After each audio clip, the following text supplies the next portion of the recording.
we really want you to understand how point number 19 and point number 20 go hand in hand. So if you're just now tuning into point 20, please take a look at point number 19 and vice versa. So missional living people believe that there is no higher authority in the universe than that of Jesus Christ, as granted to him by the Father. Thus, they must obey and follow him rather than men. Now that's kind of establishing what we talked about a minute ago, but look at this next part.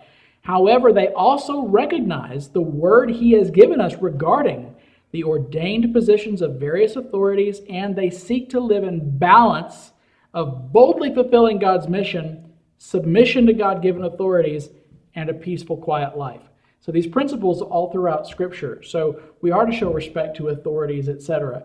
There is a point in which we must obey God rather than men. And there is a point in which we have to venture out there, sometimes quite often on our own as missional living people. And sometimes it does and will fly in the face of authorities that are disobedient to what Christ has called us to.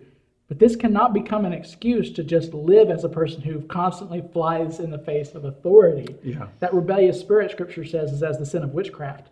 We don't want to dabble in that and that to be what we're known for. And unfortunately, we do in the missions world know of some trying to be missional people who are just constantly trying to beat against authorities around the world and in the church.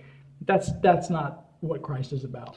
You know, in the Middle Eastern culture, it's kind of a dilemma because in one sense it's biblical that we need to be, submissive to the God's given authority in the leadership of the church, and especially it's really harder for the young generation, like the millennial generation, our Middle Eastern context, but they're very passionate.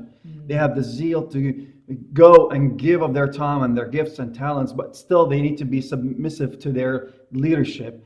And again, it needs that have that harmony, to have that unity, the same mindset in the missional living. And I think this really important point is, how do you balance this? And I think it's in the lifestyle. That's right. It's a lifestyle of the follower of Jesus Christ, and a lifestyle of the leader himself, and a lifestyle of the church. It should be in the DNA and the culture itself to have that kind of balance, harmony, and submission to the authority of the Lord, of the leadership, and of course being led in peace together in the mission field. Amen.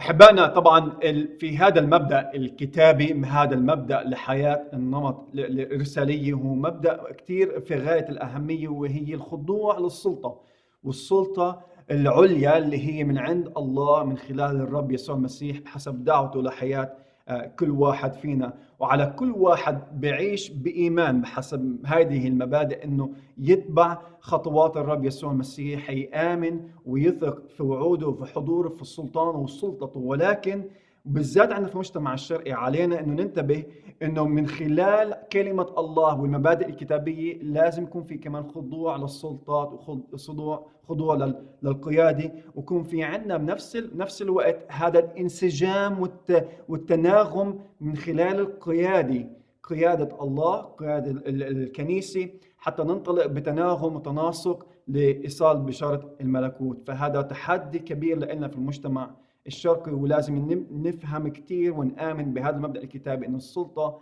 هي من عند صاحب السلطان رب الحصاد إلهنا الحبيب.